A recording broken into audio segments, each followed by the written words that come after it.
Hey guys, this is Ayushi from Edureka, and today's session we'll be learning about Python. So here I will introduce you to this exciting and popular Python programming language, and then we'll explore the power that comes along with it. Now let me tell you what all we are going to cover in this session. So I'll start the session by first telling you the reasons as to why you should go for this language or why people opt Python as their primary language. After that, I'll introduce you to Python and its various features. Also, I'll help you guys in installing Jupyter and how it works with Python language. After that, we'll directly jump to the hands-on part where we will first implement the various fundamentals of programming, and later on we'll be going through the most popular libraries of Python such as Numpy, Pandas, Matplotlib and Seaborn. So let's get started. Now Python is easy to read, easy to learn and still a very powerful language. But what makes it so? So here I have listed down a lot of features as to why people go for this language. So the very first feature is scripting. So Python as a scripting language means automation. You can simply automate it, or in simple words, scripts are basically the programs which are written for special runtime environment that automates your execution. So for example, when a program starts to execute, line by line execution is done as per your script. Next we have testing. So you can perform testing with Selenium, which is an automation testing tool. So with Selenium you can test any web application. Then it comes GUI. So GUI basically stands for graphical user interface, where you can build desktop application. So we have various modules for that as well. Now in Python, the most commonly used module is tkinter. We also have a lot of modules, so you can just go ahead and explore them. Next we have web development. So web development plays a major role here. You can basically build web application, websites using Python. We have different Python frameworks available such as Django, we have Flask and many more. You can also perform web scraping by just writing few lines of code and you can scrape data from anywhere. Python plays a major role in data analysis. So let's say you have a lot of data, say terabytes or petabytes of data, which you can analyze and visualize with Python. Isn't that great, guys? You have a huge amount of data and you just need to analyze and visualize it. So Python helps in that as well. Now for analyzing and visualization, we have libraries such as Numpy, Pandas, Matplotlib that works for data analyzing and visualization. So we will be going through each one of them later in this session. But now let's not deviate from here. Let's just see what else we can achieve with Python. Then we have machine learning and image processing. So here you can just train a machine and the task will be done automatically for you. Apart from image recognition, or you can say face recognition, you have a lot of things. You have character recognition, handwriting recognition, and everything is available in Python. Next we have robotics. So here robots are all programmed in Python. So to program a robot, it is important that you have a basic understanding of Python. Next is your game development. Here you can basically write the logic of game using Python. So in this we have a module which is Pygame. So these Pygame applications can run on Android devices as well. And the last we have artificial intelligence. Now we all know how AI has rapidly grown and how it has brought a change in everyone's life. So Python plays a major role in AI as well. So to conclude, possibilities are endless. You can achieve a lot more if you just learn Python. So these are the few reasons that I've listed down as to why you should go for Python. But believe me guys, there are a lot more if you explore them. Next, let me introduce you to Python programming. So Python is a fairly old language created by Guido van Rossum. So the design began in the late 1980s and it was first released in February 1991. And also it wasn't named after a dangerous snake. Mr. Rossum was a fan of comedy series from late 70s and hence the name Python was adopted from there.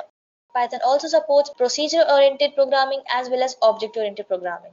So with OOP, or you can say object-oriented programming, you're able to divide the complex problems into smaller sets by just creating objects. Next, Python is an interpreted language. So you don't need to compile. You can directly run the program, that is the runtime compilation, and if any error comes, you can directly see it during the runtime. Now, unlike Java, it first converts into bytecode, which creates a class file, and then you're able to see the output. But with Python, you can simply compile the code and run it. You will be able to see the output. So here, a lot of task has been reduced in Python. Moving forward, guys, let me tell you the different features that contribute to the success of Python. So the very first feature is high level. Now, Python is a high level language. So this means you can write your code directly in English and Python will in turn convert this into low level machine language, or you can say the assembly language, which are in the form of zeros and ones. So here one does not need to bother about the low level details like memory allocation and all those things. So you can simply write a Python script without keeping all these things in mind. Next is the portability of Python. So Python is supported by many platforms like Linux operating system. It is supported by Windows operating system. It could be Macintosh as well as your PlayStation. So Python supports all of these platforms. Next, it is easy, free and open source. So Python is quite simple and it is very easy to learn and it is easy to read and write. Python is also an example of flawless philosophy, which means one can freely distribute the copies of the software, it can read its source file, modify it, and many more. Then Python is extensible, which means you can integrate your Java and .NET components here. You can also invoke C and C++ libraries, so therefore you can perform cross-language operations as well. Next, moving forward, let me tell you who all are using Python in the industry. So there are a lot of big players who are using Python in different domains. Here is Google, who is using Python for web searches. Then we have YouTube, which is largely written in Python. And many other companies like Dropbox, Mozilla Firefox, Raspberry Pi, Facebook, Netflix, NASA, and IBM. So I have just listed few companies guys which uses Python, but trust me, there are a lot of companies that uses Python as a programming language. Next, let us move on to the hands-on part where I'll tell you how to install Jupyter and how you can work with it. So as you can see the screenshot at the right, this is my jupyter.org. So as you can see here, this is the link where you just have to go and just click on these buttons. So let me just show you this practically. So I'll go ahead, I'll open my Chrome and I'll simply type in here www.jupyter.org. So this is the official document page for Jupyter Notebook. It is an open source and it is a scientific computing platform that can work with across 40 programming languages and not just Python. So it's a great web app that not only include your live code, equations, visualizations and narrative text. Therefore, it's a really great tool for teaching data science and Python libraries. Now, if you scroll a bit, here you will see we have two options. We have Try Jupyter and then we have Install the Notebook. So in this Try Jupyter, it's an hosted online version of Jupyter. So let me just click on this. So there is sometimes no vacancy. So maybe someone is using Python right now. So for that, what you can do, you can simply install the notebook. So this will basically install Jupyter locally. So if you go on and click on install the notebook, you'll land up to this page. The prerequisite is that you just need to have Python. Now, if you're having Python, it is very easy. If you can simply go to your command prompt and type in pip install Jupyter and you'll be done with Jupyter. But what Jupyter recommends is you should install Jupyter using Anaconda. So as you can see here, we have a link which says to download Anaconda with the latest Python 3 version. I'll just click on this Anaconda link. So here, as you can see here, we have Anaconda distribution for three platforms. We have for Windows operating system, we have for Mac operating system, and then we have for Linux operating system. So for Mac, you can see here we have command line installer as well as graphical installer. All you have to do, you just need to double click on this button and your .pkg file will be downloaded. Rest you can just follow the on-screen instructions. For Linux users, you just need to type in the bash command and you can download the Anaconda for the same. Since I am on Windows operating system, so I'll go to Windows and simply go ahead and click on Python 3.6 version and download. Now this will take a few minutes because as you can see here, it's 515 megabytes. So it will take few minutes to download and then for installing as well.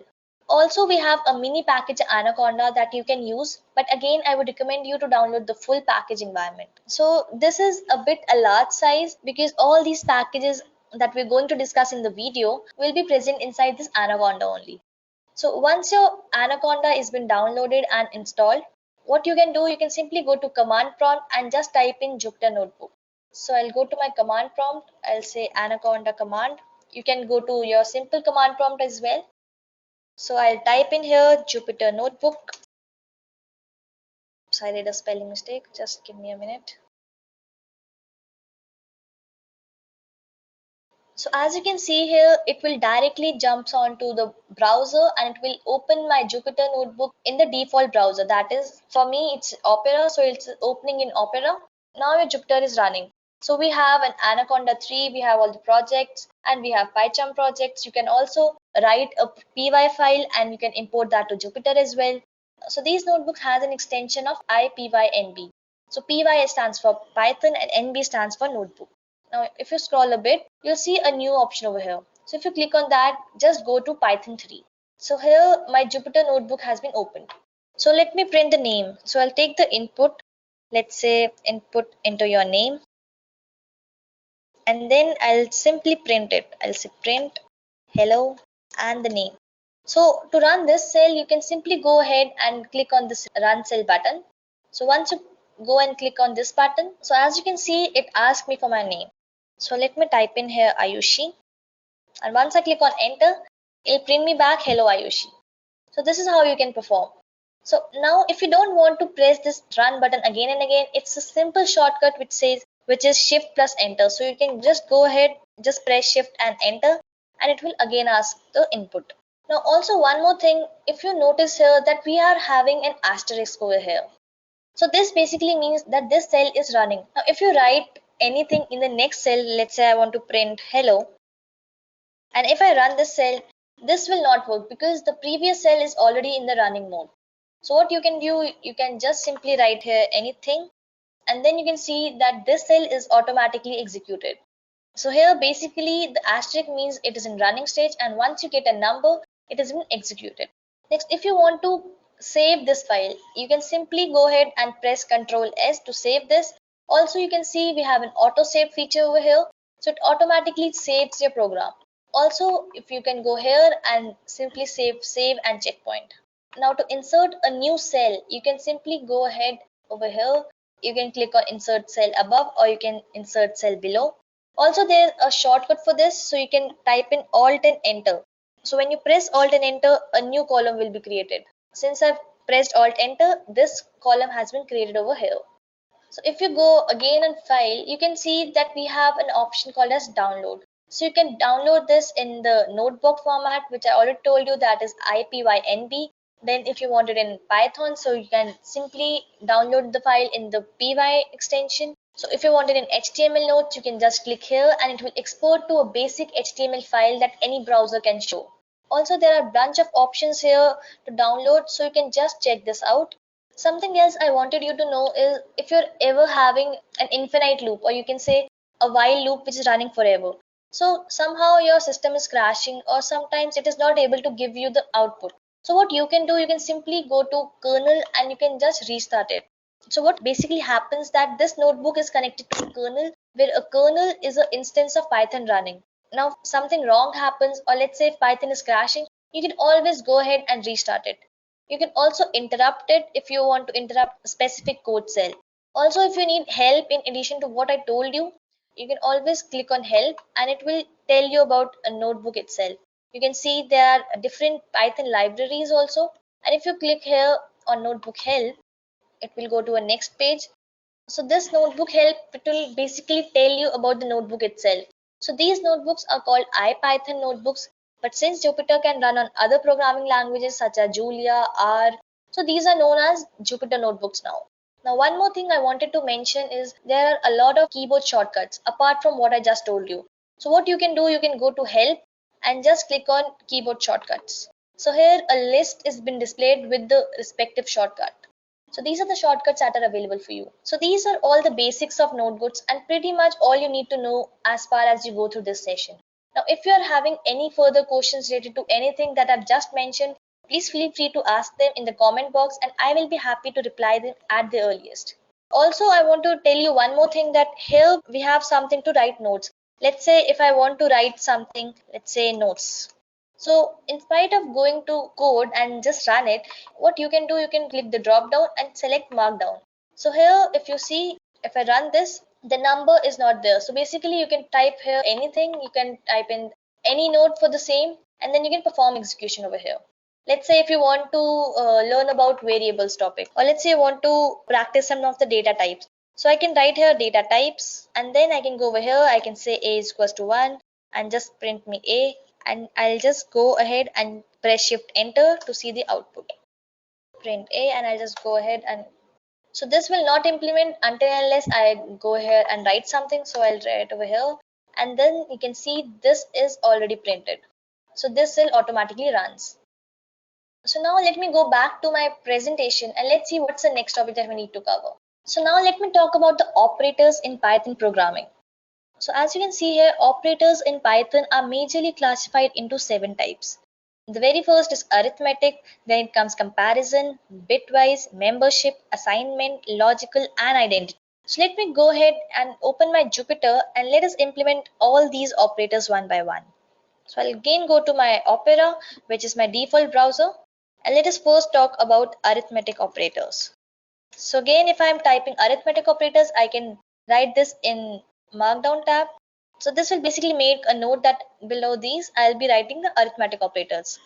So arithmetic operators majorly includes your addition, subtraction, multiplication, division, and all these methods. So now let me take an example. Let's say I'll name a variable as a is equals to 5 and b is equals to 2. Now I want to perform operations on it. Let's say a plus b. So this should give me 7. Let me just run it. And yes, 7 has been printed. Now similarly, I can perform any other function. Let's say subtraction has been given this. Then we have multiplication. So 5 into 2 is 10. And then we have division. So these are the basic arithmetic operators. Now we have a lot more of them, but these are the most commonly used ones. So let me go back to the presentation and let's see what is the second operator. So second is my comparison operator. So in this comparison operator, what you can do, you can basically compare two variables. So for example, you have greater than equal to sign, you have less than sign, you have equal to, and you have not equal to. So let me go back to Jupyter and let's see how you can implement these. So now we'll be talking about comparison. So let me just write it down and I'll just change it to Markdown. So what you will be doing here, you can compare two variables and then you'll be getting back a Boolean value. For example, you'll be getting a true or a false. So let me say A is greater than B. If I run this, it says true because A is 5 and B is true. And yes, it is right, so it will give me true. Now if I go ahead and if I do this less than, let me just run this and it says false. So similarly, you can compare these variables. Now if I say A equal to B, what will the answer, guys? 5 is 5 equal to 2? It says no. So let me just run this and it says false. Now if I just rewrite over here, I'll say B is again equal to 5. And if I just run this column now, it says A is equals to B and it says true. Similarly, I can say A is not equals to B. It says false because 5 and 5 are equal, right? So this was all about the comparison operators. So now let me go back to the presentation and let's see what is my third operator. So third is my bitwise operators. So in these kind of operators, it basically converts into binary. So every execution is done bitwise bit. So here we have AND operator, OR operator, NOT operator, XOR operator, and these things. So let me just implement the few common ones. I'll go back to my Jupyter. I'll say bitwise operator. I'll mark down just to make a note. So here, as I was telling you, it basically converts into binary. So as you can see here, A or B, the output we are getting is 7. Now how we are getting this 7 as an output? Now what happens is 7 is being converted to its binary form, and then the 5 is converted to binary form, and then individually on those numbers the operation is being performed. So let me tell you how it is done. 7 has a binary value of 111 and 5 has a value of 101.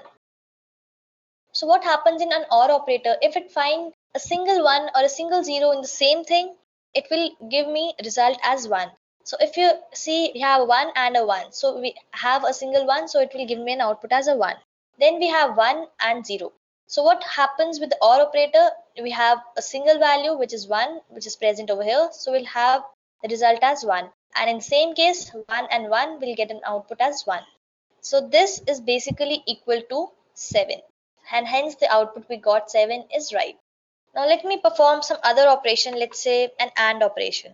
So what happens, let me just run this. Here we are getting the output as 5. So what happens with AND operation, it basically checks whether the two numbers are same or not. And only if the numbers are same, we'll get the output. So here for 1 and 1 it's same.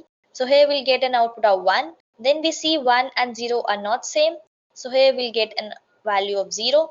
And then we see 1 and 1 are same, so we'll get an output of 1.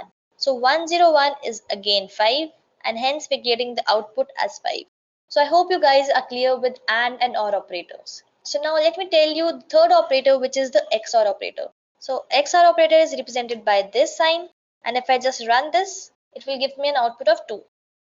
Now how it is giving me, let me show it to you again. So my 7 was 111. my 5 was 101, and if I do the XOR operation on it, I'll be getting the value as 2. And how we are getting the value as 2? So what happens if you're having an odd number of 1, then only it will give me a result as 1, otherwise it will give me a 0. So here we are having two ones, since we'll be getting a 0, then we are having just 1, and then we have 1 0. So this will basically gives me a 1, and again we have an even number of ones, so this will again give me a 0, and this 0 1 0 is equals to 2, and hence we are getting the output as 2. So this was all about the bitwise operator. We also have some more bitwise operations that you can do on various numbers, but these are what the commonly used. So let me go back to my presentation and let's see what are the next set of operators. So I'll just first clear this up. Alright. So then the fourth operator is membership operator. So membership operator basically deals with your list. You have two types of membership variables, which are in and not in. So let me go back to my Jupyter and let us implement this as well. So now I'll talk about membership operators. So I've just zoomed my screen a bit. I'll just go to Markdown. I'll just run this. So membership operators also returns a Boolean value, which is in the form of true or false. So let me create a list over here first. So I'll say X contains values such as 2, 3, 4, and now I have to use a membership operator. So I'll simply write in over here 3 in X. So what does it basically say? Whether the number 3 belongs to X or not. So if I just run this program, it gives me an output as true. Now if I write something else, let's say I write over here, and if I run the program, it will give me false. So it will basically ensure that whether this number is a member of the list or not. The next member operator that we have is not in. Now we have 7 is not in X. We know that 7 is not in X. So let me just run this and it will give me the output as true. So this is all about in and not in operators. Now the fifth operator is my assignment operator. So assignment is very easy. You just need to assign a value to a variable. So here you can also perform some of the assignment operations. Let's say it's equal to, it is plus equal to, it is minus equal to, and things like that. So let me just go back to again my Jupyter and let's see how we can implement that. So here I'll be doing assignment operator, so I'll just write it down. I haven't changed the code. I have to change it to Markdown. So now it's done. So now I can perform it over here. So let's say I have A is equals to 2, B is equals to 5, and I want to perform some assignment operators. So what happens? I want another variable that is C, and I want to add these numbers. So one way of adding is A plus B. If I click on shift and enter, it will give me the result as I have not printed C, so if it will give me the result as 7. Now what if I don't want to write C is equals to A plus B, and if I again want to type in the value such as C, and then again I have to add another value, let's say a D, and which calculates your C and B, and then I need another variable as E which will calculate your D and C. So all these things will become very tedious. So to reduce the number of lines, we have assignment operators. So what you can do with assignment operators, you can simply write it over here, C is equals to plus equal to A. So what happens here, it will basically converts it to C is equals to C plus A. So now if I run this and if I want to print C, it will gives me C is equals to C plus A. So C was my 7, and if I again run, it will give me the output as 13, and if I again shift enter, I'll get an output as 15, and if I again click on run, it will give me 17. So similarly, these values will keep on changing. If you're not clear with this, let me take another example to make it more clear, guys. So let's say I'll take a number, let's say 2. I'll take another number, let's say 3, and I want a sum with the two numbers num1 plus num2. So here this was just another example, guys, if in case you're confused with previous one, because in this one we have done a lot of iterations. So in this I'll do a single iteration and I hope it will be clear to you. So here I have done the sum. Now what I have to do, I have to say sum plus equal to num1, and I'll print the sum. So here as you can see, my sum is num1 plus num2, which is 2 plus 3 is equals to 5. And in the next statement, what I have done, I have simply added number 1 with the sum. So here I was getting 5 as sum. So this will basically become sum is equals to sum plus num1, which is 5 plus 2, which is 7. So this is how it works, guys. I hope this is clear now. Now you can also perform some more other functions such as subtraction. So if I want to do that, it will become sum minus num1, which is 5 minus 2, it should be 3. So I'll just remove this comment, and hence we'll get the result as 3. Similarly, you can also multiply it. Here the number of lines are reducing. Now if I write multiplication and if I run this, it will give me the sum of 10. So this is how it works, guys. Now let me go back to my presentation and let's see what's the next in that set. So done with the assignment operator. Next what we have a logical operator. So logical operators are the operators which has two values. Let's say we have an x and y. Now it will return x if only x is false, and it will return y otherwise. So in logical operators, there we have three operators such as AND operator, OR operator, and NOT operator. So let me go back to my Jupyter and let's see how you can implement this. So now we are on the logical operator. I'll just write it down. I'll change the markdown and I'll run this. So now let me take two variables, let's say x and y. Let's say x I have taken as true, y I have taken that as false. Now here true and false are the reserved keywords. So by reserved keyword, what I mean that it has been reserved with a value. So true is been reserved with a value of 1 and false is reserved with a value of 0. So whenever you perform any operation, just keep these in mind that true and false are a reserved keywords. So now let me perform some operations with it. So let's say I want to perform x and y. So here as you can see, I have an x and y and it is giving me the result as false. So as I've already told you, since x holds a value of true, it is returning me the y value which is false. Similarly, if I go for OR, it will be the opposite case. Now if I getting the value as false here, in the OR operator I'll be getting as true. So let me just run this, and as you can see I'm getting the value of true. So now if I have to write a NOT operator, I can simply write NOT x. It will give me the output as false. So let me just print this, and yes, I got the output as false. So this was all about the logical operators. Now let me go back to the presentation and let's see what is the last operator that we need to cover. So the last operator is the identity operator. So identity operators are of two types. It is of is and is not. So let me just implement that as well. So now we'll be doing about identity operators. So identity operators are very simple. So what it basically do, it fetches the identity whether the variable is present or not. So let me take an example here. Let's say x is equals to 5. And I know that we have two identity operators which is and is not. So I have x is equals to 5, and if I print x is 5, it should return me the value as true. So here it will return me the boolean value which is true or false. So here I have 5. So if I go ahead and run this, it will give me a value of true. And even if I write here 6, it will give me a value of 4. Similarly, we have is not. So here if I say is not, and if I run this, it will give me a value of true because x is not 6, it is actually 5. So this was all about the identity operators. So here we have covered all the 7 operators that are commonly used in Python. So we've discussed about arithmetic, comparison, bitwise, membership, assignment, logical, and identity. And we have implemented them in Jupyter as well. So now let us move on to the data types which are present in Python programming. So as you can see here, we have two types of data types. We have immutable data types and we have mutable data types.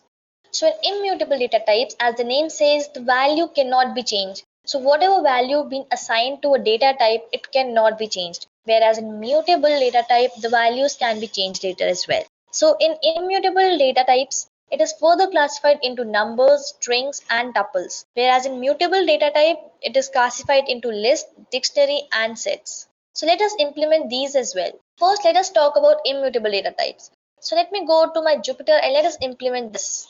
So here we have discussed all the operators over here. I'll just zoom in a bit and I'll talk about data types now. Data types in Python. I'll just run this. So the very first immutable data type is numeric, or you can say the numbers. So in numeric data type, what happens? It contains the number. So now let us discuss all the data types that we have just learned.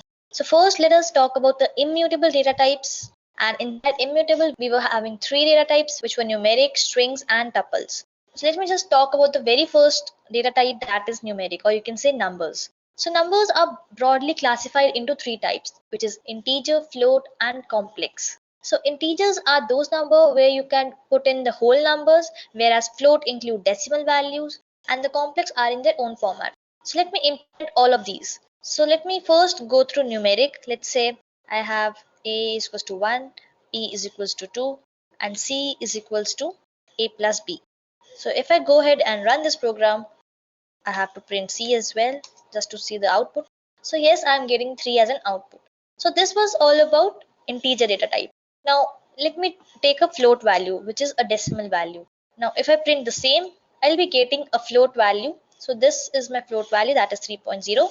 Next, let us talk about the complex numbers. So for complex number, what you can do, you can write something like A is equals to 3 plus 4j plus 1 plus 1j. And now if I go ahead and print this A, so it will basically perform this operation. So the real value will be added, like 3 and 1 is equal to 4, and the imaginary part will be added separately. Therefore 4 plus 5j is the output. So this was all about the numeric data types. So now let me go back to my presentation and let's see what is the next set of operator that we need to discuss. So now we are having string. So string are basically the sequence of one character, or you can say the collection of words. So keep in mind guys that string can be enclosed in a single quote as well as multi-quotes. So if I go again to my Jupyter, let me implement string as well. So I'll be implementing strings. I'll mark down this. So let me print a string. Let's say I'll print str1 is equals to hello. I'll take another string and I'll say how are you, and I have to perform an operation on it. So I'll take another string and I'll say string1 plus string2, and if I run this, first I need to print the string. So I'll say string3 and I'll just print it.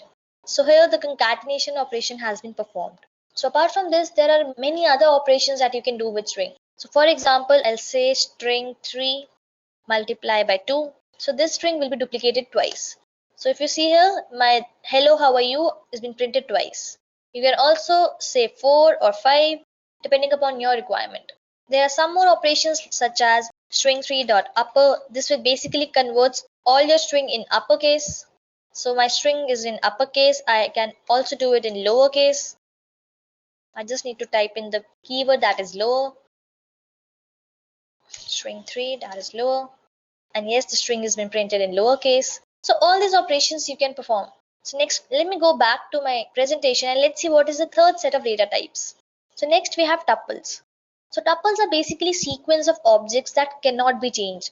So as you can see, all these data types are immutable, which cannot be changed. So in tuples, we can have different data types. For example, we can have a string data type, we have a numeric data type, we can have a float, and all these things. But unlike array and C, where we just use similar data types. So therefore, tuples are very important.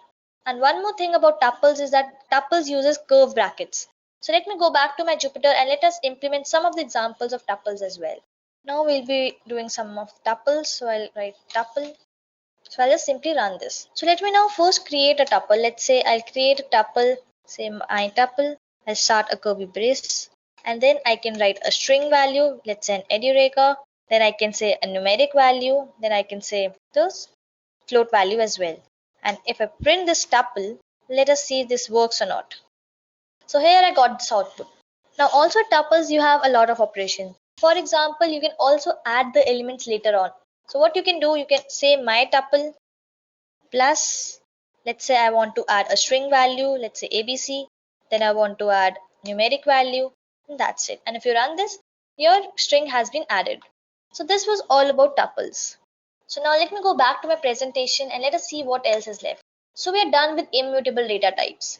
Now let us see what are mutable data types. So in mutable data types, the value assigned to a data type, it can be changed. So in this, we have list, we have dictionaries, and we have sets. So starting from the list, so lists are basically the sequence of objects only, such as float, string, and numerics. But the only difference between a list and a tuple is that list can be modified, whereas tuples cannot be modified. Also, we have some more differences, like for tuples, we use just the curvy brackets, whereas for list, we will be using square brackets. Also, tuples are fast, whereas your lists are a bit slower. So let us go to a Jupyter and let us implement lists. So I'll first create a list, let's say my list, and I'll create a square bracket. And inside that, I can keep the same string as well, where I have Edureka 2, a float number. And if I print the string, let us see whether I get the output or not. So here I got the output. Now, just like tuple, we have added, or you can say append one more character. In list, what you can do, you can simply use some of the specific functions. Like for example, if you want to add any value to the existing string, what you can do, you can use a method which is append. Then you also have a pop. So this will basically list down your last element. So let me just print this one. So my list dot pop, and if I'll just run this, since I've clicked it twice, it has moved to 2, and if I'll again run this, it will go to Edureka. So first the output was 3.0. I have just clicked it twice, so that's why it was showing 2, and if I again run it, it shows me Edureka. So this is how my list works. Now I've talked about list. Next is the dictionary. So dictionary basically stores your data in KV pairs. So KV basically stands for key value pairs. So here we have a key which basically denotes the value of it. So let me go back to Jupyter and let us implement this dictionary as well. Dictionary, I'll just mark down, I'll just run it. Let's say I want to create a dictionary by naming it my dict. Also guys, keep in mind dictionary opens with a parenthesis, which are the curly brackets. So here I want to say name. I'll specify the value, let's say Ayushi. Then I want sex, female, and I want to print my dictionary. So this is giving an error which is basically my string value, and this is not enclosed in codes. So let me just add that. And now if I run it, my output is displayed. So this is not dependent on the string. You can also have a numeric value here. So let's say if I want 1, I have to remove the quotes, and in spite of 6, I want a numeric value which is 2. And if I again print it, I will get the output. So you can also have multiple values with respect to a single key. So for example, here I have 2 which is female. So I can write over here sex, comma male, comma female. And if I run it, again I have not added the quotes. And now if I run it, I am getting this multiple values for the same key which is 2. So that is how you can perform different operations on your dictionary. So now let me go back to my presentation and let us see the third data type, which are sets. So sets are basically unordered collection of items. Now in the sets, you don't have duplicate elements. So all the elements are unique over here. So let me go back to my Jupyter and let us implement sets as well. So I'll say sets and run this. So let me create a set, let's say my set, and I can put in various numbers like 1, 2, 3, 4, 5, and let's say I'm giving a duplicated value, let's say 3. And if I print my set, let's see what output it gives me back. So if I run it, it gives me 1, 2, 3, 4, 5. Now as you can notice here, 3 has been repeated twice, but it will only give me single 3. So that is the beauty of set. So it will not basically repeat the elements. Now you can also perform various operations with sets. So for example, I have a set, let's say S1, 1, 2, and I have a string, or you can say a character, let's say A. Then I have another set which is 1 character, let's say B, and 3. Now I have to perform some operations such as union or intersection. So S1, S2 pipeline will return me all the elements which are present in these two sets.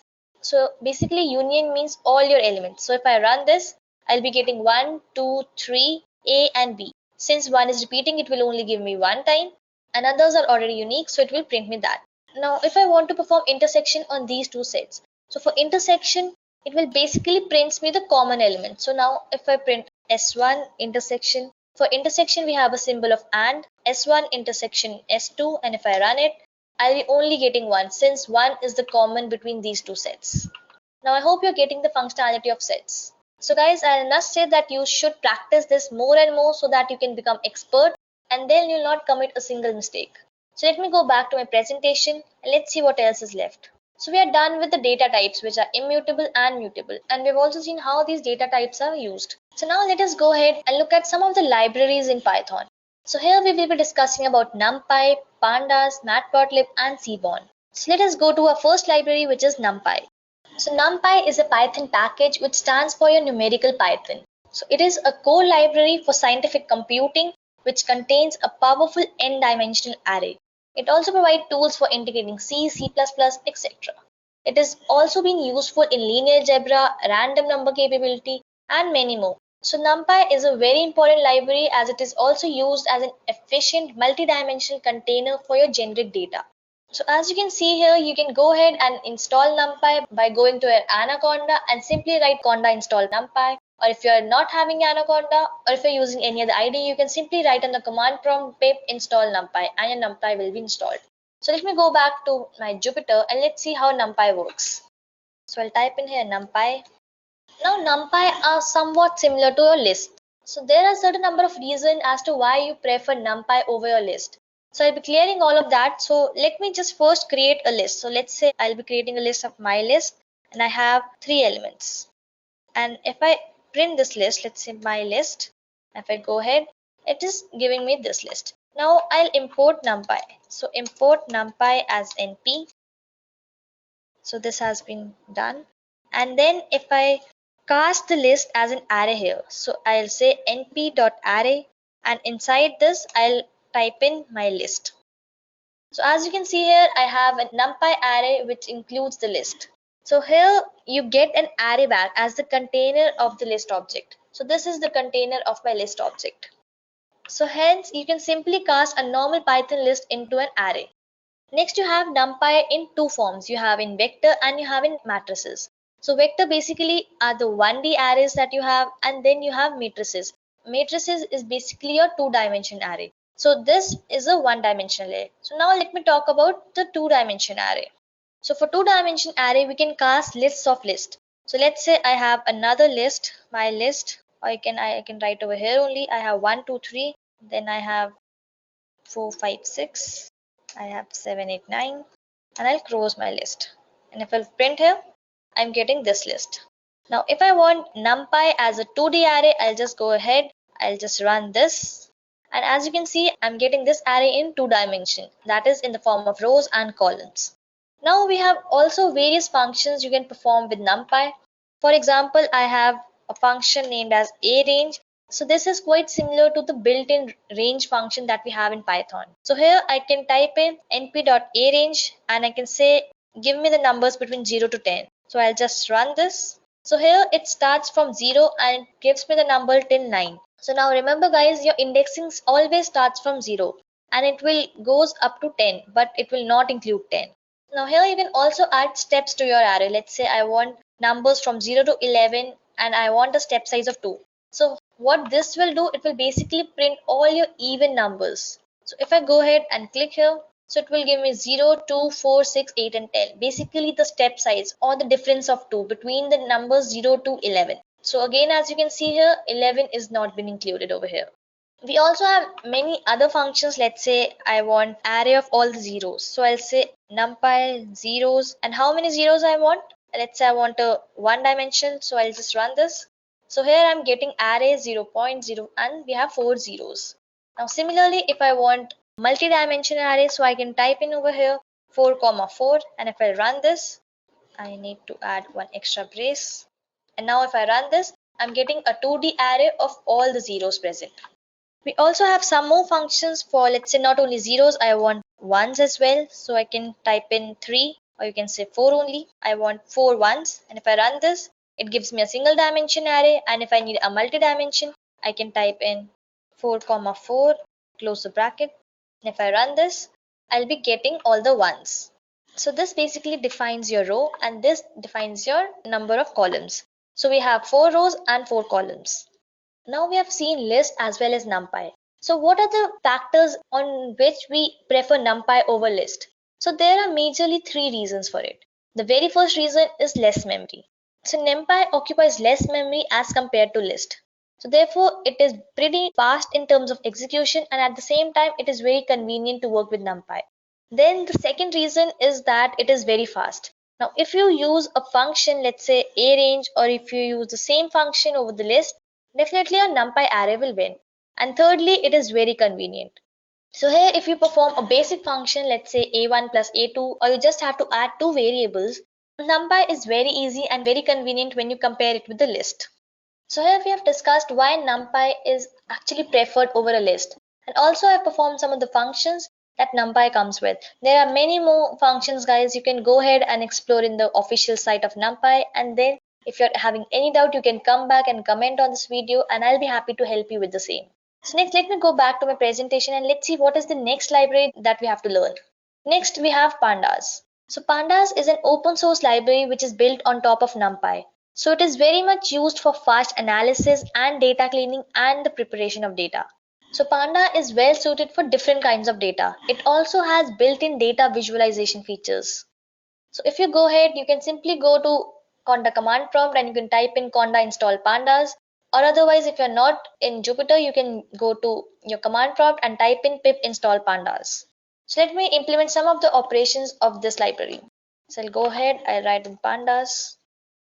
Now Panda has a lot of operations such as it can build series, it can build data frames, and I'll be talking about some of the operations as well. So now let me create a series. So before creating a series, let me first import pandas. So import pandas as PD.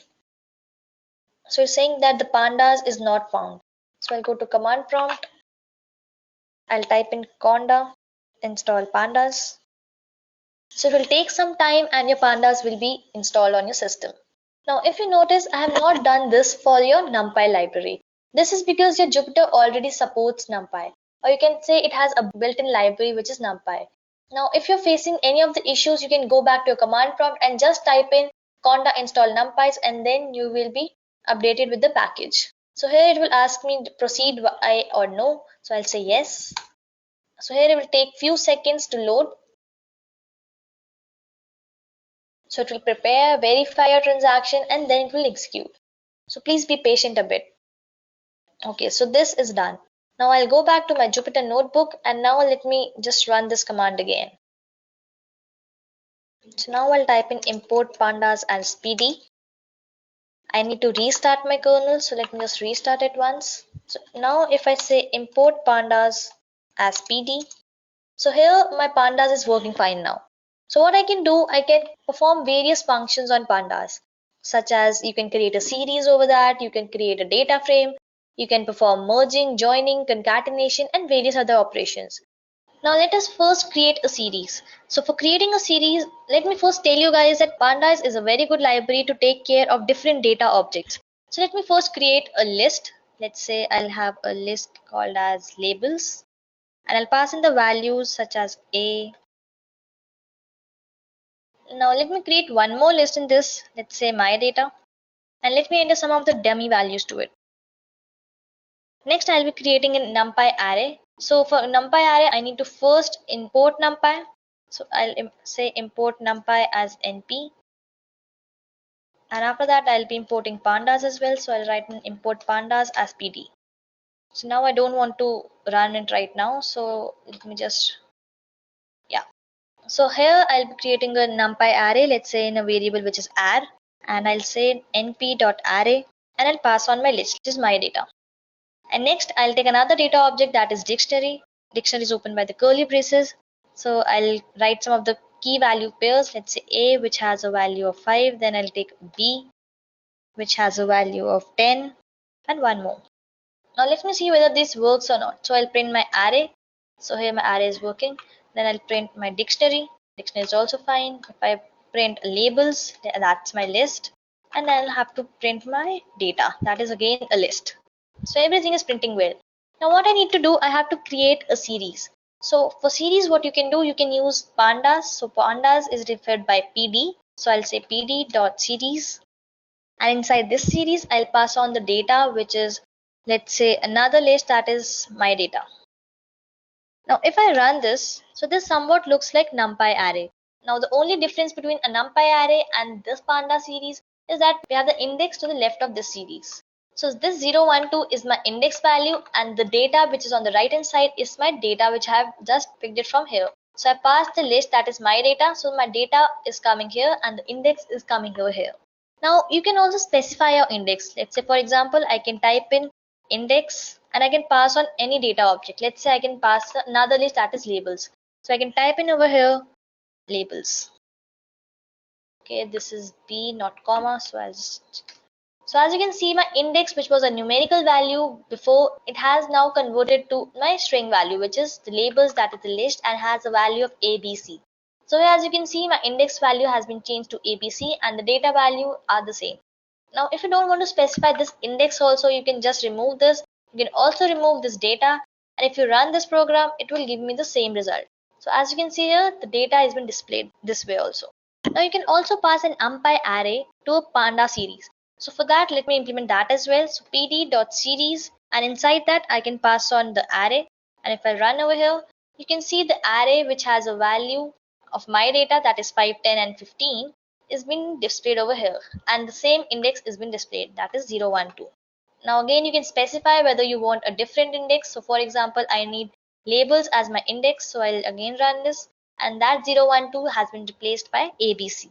Now in spite of passing a numpy array, you can also pass a dictionary.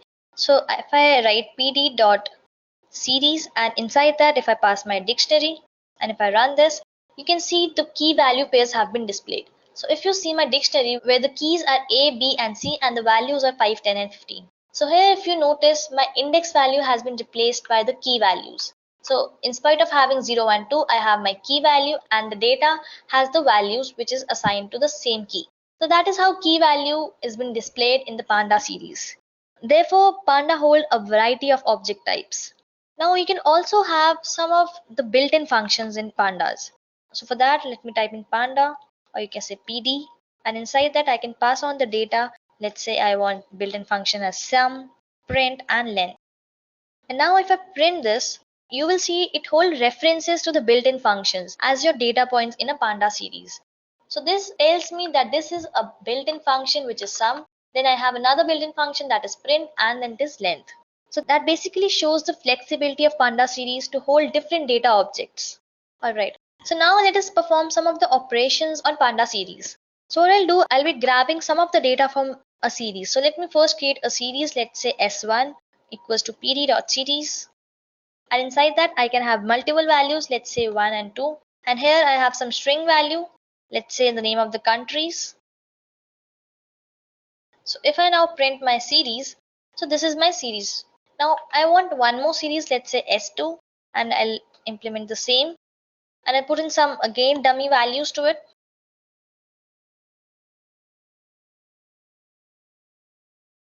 And if I print this S2, this is my S2 looks like.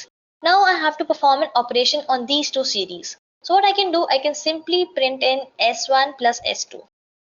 So if you see here, I have 1, 2, India and USA, and in the second series I have 1, 2, India and UK. Now if I add these two series, my India will be counted as 2, whereas my USA and UK are not common, therefore it will print NaN with respect to UK and USA. So as you can see here, India has been calculated to 2.0, then UK doesn't find any match, and same with the case of USA.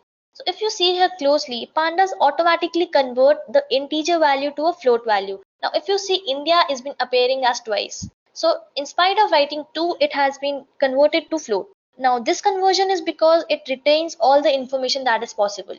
Now next let us move on to data frames. So in Panda, what are data frames? So data frame is nothing but it is a Panda series which basically shares the indexes. So let me just implement the same for you. So I'll talk about data frames. I'll again import numpy as np. And from numpy, I'm importing random. So what is random? I'll just tell you. So from numpy, random import randm. And then I'll be doing np.random seed and 101. So seed basically ensures that we get some random numbers, and therefore we have imported this random. Now we need to create a data frame. So let me just create a data frame. Let's say df is equals to pd.dataframe, and here I will be passing on this random. Inside this I want 3 rows by 3 columns. So let me just print it now. Now I have to specify these 3 rows and 3 columns as well. So for 3 rows I'll say I want A, then B and then C. And then I have to specify the columns as well. So I'll type in, let's say D, E and F. Now, so this is my mistake. So this is done. Now if I print my data frame, let me see how does it look. So as you can see here, this is being presented in a very good manner. So it looks somewhat like Excel. So here if you see, these are my rows, that is A, B, C, and these are my columns, that is D, E, F. And inside that I have a series which is 2.7, then 0.5 and minus 0.8. So this is a series for D, and this is a series for E, and these are the series for F. So all these series are having random numbers. Now if you want to grab a single series, let's say I want a series of, let's say, the D column. So I'll simply write in over here D, and if I print this, I am getting the series of D column. Similarly, if I want to know the type of D, that is a data frame. So let me write in type df, and then let's say I want to know the type of D. So we know that D has a series. So let me just print this. So inside this, it is telling me that it is of panda and this is a series. Similarly, if you want to know the data frame, so let me just type in over here type. If I say df, if I run this, so it tells me that it is of pandas data frame. Now you can perform various functions on data frames as well. So what you can do, let me print in some functions for you. Let's say I want the head of this and I want just the two rows. Now if I print this, so head basically gives me the two rows. So the two rows which were A and B, so these two rows are being printed over here. Now let's say I want tail as well. So tail basically gives me the last row and I need just one. So if I print this, this is my last row. And let's say if I want to drop a row, let's say I have three rows and I want to drop a row which is named as C. So what I'll do, I'll just go over here and I'll type in df.drop and I'll specify the row which I need to be dropped, or you can say deleted. So as you can see here, my whole data frame has been printed, but I don't have the C row. Alright. Now there can be a lot of functions which can be performed with data frames. But now let us go on to my next library. So let me go back to my presentation and let us see what else we have left with. So we're done with pandas. So pandas is basically for analyzing purpose. And for installing pandas, you just have to go to Anaconda prompt and type in these commands. So now let us move on to a next library, that is Matplotlib. Now Matplotlib is a wonderful library which is used for 2D graphics in Python. So it can be used in Python scripts, it can be used in shells, it can be a web application servers, and it can be used in other GUI toolkits as well. So there are several toolkits which are available that extend the Python Matplotlib functionalities. So if you see over here, these are the most common graphs that are achieved through Matplotlib, such as bar graph, my histogram, scatter plot, area plot, and pie plot. So let me go to my Jupyter and let us implement a basic plot in Jupyter, and then we'll be learning about these graphs as well. So let me go back to my Jupyter. Now we're learning about Matplotlib library. So for importing Matplotlib library, you again have to follow the same steps. You can go to your Anaconda prompt and you can type in there conda install Matplotlib. Or if you are not using Jupyter, you are using any other IDE, or you just have Python, you can simply go to your command prompt and type in pip install Matplotlib. Now here, once your import is done, you can type in import matplotlib.pyplot as PLT. Now after writing this, what you need to do, you have to type in one more command, that is percentage matplotlib and inline. So this basically will help you plot a graph inside a Jupyter notebook. So let me plot a basic graph. So for that, let me import Numpy as well so that we can use Numpy functionality, and this will be a revision as well. I have imported that, and after that I can type in x is equal to, let's say I use a function which is linspace. So here I will ask Numpy to give me numbers between 0 to 5 and I want 11 divisions to it. And then I want another variable, that is y. I'll just say x multiplied by 2. So if I run this, I have to, let's say I want to print this. So I'll say y. Oh, my x is mistake. First let me print x. So this is my x which gives me a value between 0 to 5 and I have 11 divisions to it. Then I want my y as well, so I'll print my y as well. So this is my y which is basically duplicated. Now what I need to do, I need to simply plot a graph. So for plotting a graph, I can write in plt.plot and I pass on these variables, that is x comma y. Now if I run this, you can see a graph somewhat like this. So here you can add colors to your line, you can add labels, you can add titles as well. So let me add a color first of all. You can add color, line spacing and anything. So let me add color and line spacing, and if I now run this, this blue line will be converted to red line. Now I want a label to this dot as well. So what I'll do, I'll type in plt.x label. I want a label on the x axis. Let's say it is x label only for now, and I want it for the y axis as well. Now once this is done, I need a title which gives me a summarization of this graph. So for writing a title, I'll say plt.title, and inside that I'll write title. So now if you see, I have a y label over here, x label on the x axis, and I have a title to it. Now this is in the Jupyter IDE. But let's say if you want to show it in any other IDE, let's say in PyCharm. So what you need to do, you need to write in one more command, that is plt.show. So this will basically help to pop up your graph. But in Jupyter, we don't require this. just this command plt.plot will work for us. Next, let me create some multiplots to it. So this is just single plot. Now for multiplots, what we can do, we can create a subplot. So let me type in my plt.subplot and I'll specify the number of rows. Let's say I have only one row. Then I'll specify the number of columns. Let's say I have two columns and then a plot number. Let's say this is my first subplot. So I'll type in first. So I'll type in 1. After that, I'll say plt.plot and I'll be passing in x, y and I want the color as red. Similarly, I need one more subplot. Let's say plt.subplot and here I need one row, then I want two columns and then this is my second plot. So I'll say 2 and again I'll plot it. This time I'll be reversing the order. I want y first, then I'll be needing x and now I want the color as blue. So if I run this, you will see two plots. So this is how I have created multiple plots on the same canvas. Now there is a wonderful documentation for Matplotlib. So let me go to my Google and I can type in matplotlib.org. So this is my official documentation of Matplotlib. So if you go down, you'll see a lot of tools.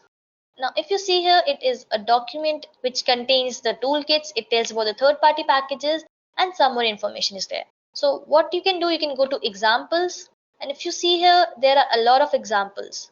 Let's say I want to create a bar chart or you can create any of them. Now if I go and click on bar chart, so it will basically tell me what a bar chart is and then the code for the same. So for bar chart you need Numpy, you have imported Matplot and this is the code for it. So basically you can go to this Matplotlib official document and you can try on different examples. Now coming back to my PPT, I have talked about bar graph, then there is histogram, scatter plot, area plot and pie plot. So let me briefly tell you what all these graphs mean. So basically bar graph is well suited when you want to measure the changes over a period of time. Now a bar graph uses bars to compare data among different categories. Therefore it is well suited when you want to measure the changes over a period of time. Now this bar graph, it can be represented horizontally or you can represent it vertically as well. Also one more important thing in bar chart is that you need to keep in mind the longer the bar is, greater is its value. Moving on, we have histograms. So histograms are used to show a distribution, whereas a bar chart is used to compare different entities. Now histograms are useful when you have arrays or you have a very long list. Next we have scatter plot. So we need scatter plots in order to compare variables. Let's say for example how much one variable is affected by another variable. This is done just to build a relationship out of it. So the data which is displayed as a collection of points, each will be having a value of one variable that determines the position on the horizontal axis and the value of other variable determine the position on the vertical axis, and therefore you can build a relationship out of it. Next we have area plot. So area plots are pretty much similar to a line plot. So area plots are also known as stack plots. So these plots are used to track changes over a time, or you can say two or more related groups that makes a one whole category. So this is the role of area chart. And last we have a pie plot. So pie chart refers to a circular graph which is broken down into segments that are also called as slices of a pie. So it is basically used to show the percentage or a proportional data where each slice of pie represents a category. So here in this case I have a pie of 25%. Similarly, these graphs are the quite popular graphs that we use in day-to-day life. Now you can also refer to my blog. So let me go to Google and I'll show you my blog where all these graphs are being implemented. So here you just need to go on Google and type in www.edureka.co, and in the blogging section I have a blog which is named as Python Matplotlib tutorial. Now inside that I have spoken about Matplotlib, what are the functionalities of it, then I've talked about various graphs. So here I've implemented them in PyCharm. You can use any other IDE. I've also told how to use it in Jupyter. You just don't need to write in plt.show because plt.plot will work in Jupyter. Now if you're using any other IDE or if you're not using Jupyter, you can type in plt.show. So here I've given random numbers, I've plotted that. Now if you need labels and titles, you can rep over here. And then I've talked about the various graphs that we have just discussed. So this is my bar graph. So here is the code and this is what a graph look like. Similarly, I've done it for histogram, scatter plots, area plots and the pie plot as well. You can also refer to the Numpy tutorial. Now in this Numpy tutorial, I have listed some of the examples of Numpy and some of the operations as well. I've also compared Numpy with the list and what are the advantages of it. So you can also refer to this blogging section. Now let me go back to my presentation and let's see what is my next library. So we have covered Matplotlib. Now if you're facing any of the problems in any of the graphs that I've just explained you, just comment down or just let me know. I will reply to you at the earliest. So let us move on to the next library, that is my Seaborn library. So Seaborn library, it is a statistical plotting library. It is actually built on top of Matplotlib.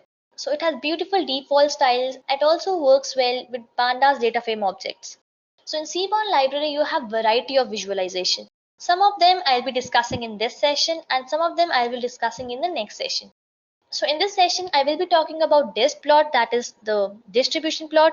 Then I'll talk about the joint plot, then the pair and the rug plot. So let me go back to Jupyter and let us implement few of them. So here is my Jupyter.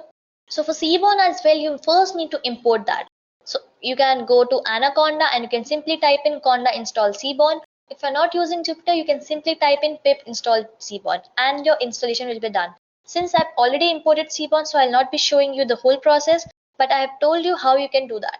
Now, if you're facing any problems, you can just let me know. I can help you with the same. Now, to import Seaborn, first what I'll do, I'll type in import Seaborn as SNS. And after that, I'll be again writing percentage matplotlib inline. So I've written this line to see the visualization inside my Jupyter Notebook. So I'll run this. So now I'll be importing a data set. So for that, let me create a data frame. Let's say tip, and I'll say sns.load dataset. And I'll be importing a data set which is tips. And then I need to view the tips as well. So let me type in tips.head. Oops, I have to write tip.head. And as you can see here, I have 7 columns listed over here. So this is in the form of data frame. So as you can see here, this is my index value. Then I have a column of total bill. So basically this data set tells me how many people come in and what is the total bill and how much tip they give. Then I have one more column which says sex, then whether the person is smoker or not, at what time they came, then whether they came for dinner, and then the size of the people who came. So this is my data set. Now I don't want to read this data. I want to simple visualize it. So what I'll be doing, I'll be creating the first plot, that is the dist plot, or you can say distribution plot. So for that I can say sns.dist plot, and inside this I am having tip, and here I'll be writing a single column of a data frame. Let's say I want a distribution graph for total bill. So I'll type in the first column, that is total bill, and if I run this, I see a graph somewhat like this. Now this is the line which is called as KDE. So this is my kernel density estimation. You can also remove this line. So if I type in over here KDE is equals to false. So as you can see here, the line has gone. If you want to change the bin size, you can also do that. You can just type in over here bin, and let's say I want the bin which is equal to, let's say 20. So here if you notice, I have a bin size of 20. So this was all about distribution plot, where you can enter just one variable. So here I have added total bill. You can add any other column as well. So this distribution is for only one variable. Next, let us move on to a second plot, that is my joint plot. So let me again go back to Jupyter and let us implement joint plot as well. So in joint plot, what I can do, I can simply join, or you can say merge two columns, and then I can compare them. So this will basically match up my distribution plot by varied data objects. So here it will combine two different columns. This is my joint plot. So I'll type in joint plot. Now inside this I need two variables. Let's say I want X, which contains one column, let's say total bill. And then I need one more variable which contains another column, let's say the tip column. So I'll type in tip, and the data that we're using is of tips. So I'll type in over here. So this is my data set, and now let me just run it. So as you can see here, I got a scatter plot. Now inside this we have a distribution plot as well and a scatter plot as well. So as you can see, on the y-axis we have tip, and on the x-axis we have the total bill. Now one thing that you can conclude from here is that it is directly proportional. Higher is the bill value, higher is the tip. Now apart from that, if you don't like this scatter plot, you can also change this scatter plot. Let's say I don't want the scatter plot, and inside that I want a hexagonal shape. So what I can do, I can type in kind, and inside that I can say hex. And if I now run this, you can see a hexagonal shape. So you can simply change the argument as hex, or you can say hexagon, and the scatter plot will be converted to hexagon. So here you will be having a p-value. So this graph is quite difficult to understand, whereas in a scatter, which is a default graph, is quite easy to understand. Next, you can also change this kind to, let's say I need a regression line. So basically regression comes with linear regression, which is also a part of machine learning. So this machine learning topic we'll be covering later in my further sessions. So we also have a library in Python which is known as scikit-learn, from where you can implement machine learning, and you can implement various algorithms such as linear regression, you can implement logistic regression, and those functionalities can be obtained in the another library, that is scikit-learn. So in this case, let's say I want a regression. So I'll say reg, I need a regression line. So if I run this, so you will see I have a line over here. So this is on the top of scatter plot, because scatter is the easiest plot through which the data can be input. You can also mention up the kind as KDE. So let me just type in KDE, and if I run this, so this basically shows me the density where these plots match up the most. So here, as you can see, this is the most tendency, or you can say the highest point where it matches up. Next, let us go to another plot, that is a pair plot. So let me go back again to Jupyter, and let us talk about pair plot. So I'll type in pair plot. So pair plot basically draws a relationship among different data frames pairwise. So I'll just implement the one for you, and you will be able to understand this more easily. So I'll say sns.pairplot, and inside that I can write tip. So if I click on enter, so as you can see here, we got some 9 different kind of plots. So here it will basically pair up with all the columns we have. So here if you see, let me just zoom this out so that it will be more clear. So here if you see, I have a size column and I have a total bill. Then we have another graph that compares size with tip. Then we have another graph which is a bar graph that compares size with the size. Similarly, it compares tip versus total bill, then tip versus tip, and then tip versus size. So it will basically pairs up with all the columns, and it will draw the relationship between them. So using this pair plot, you're able to see different visualizations of data as it combines with different possibilities. So here in pair plot, we also have one more argument which is hue. So let me just type in, so hue, and inside that I can add a categorical variable.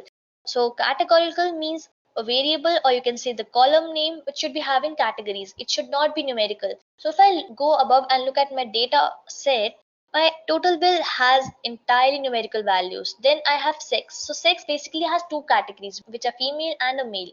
So I can basically use this. So this basically becomes my categorical variable.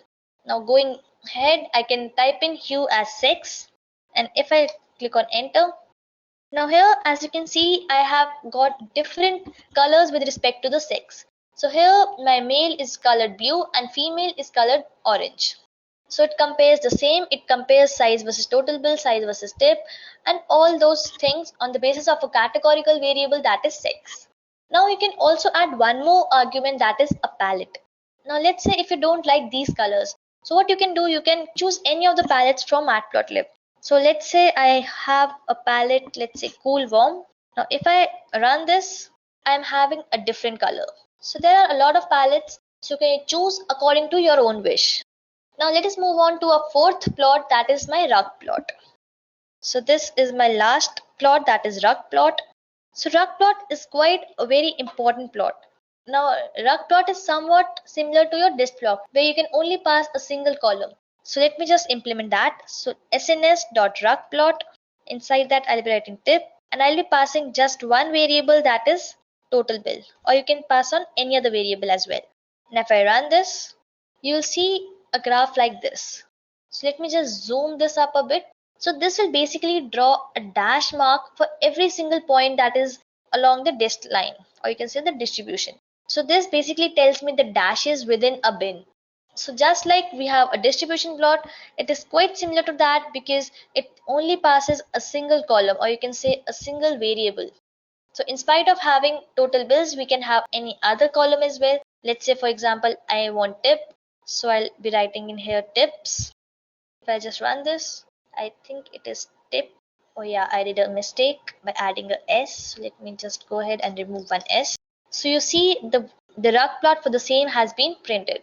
So this was all about the plots that were used in Seaborn. Now we have discussed various libraries such as Numpy, Pandas, Matplotlib and Seaborn. So I hope you got a basic understanding of these libraries. Just go ahead guys and implement more examples of these libraries and you'll become an expert in this. I'll also walk you through the official document of Seaborn. So just go to Google and type in GitHub Seaborn Python. So just click on the very first link, and because Seaborn is an open source library, it has been hosted on GitHub. So if you go down, you can see different codes. You can read these codes as well since it is an open source. And if you go a bit down, you can see the official document over here. So just click on this official doc. Now as you can see here, I have the Seaborn visualizations. As I've shown you in Matplotlib, we also have something like gallery over here. Now these are some of the graphs that you can go ahead and implement.